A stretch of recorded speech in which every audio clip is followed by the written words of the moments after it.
Introducing the grid and level numbering add-in. Run grid numbering and select a grid. It loads all grids along the same axis. Enter your naming rules and apply them. All grid names along that axis will be updated accordingly. If new grids are added, simply rerun the function to reorganize them.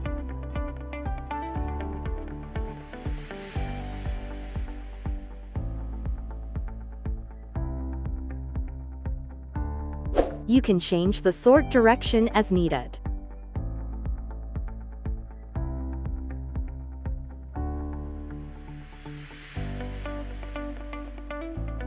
If the grids are on the same axis, it can be applied to diagonal grids.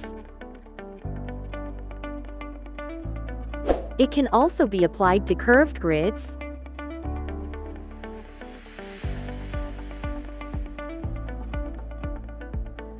Grid numbering can also use alphabets as the identifier.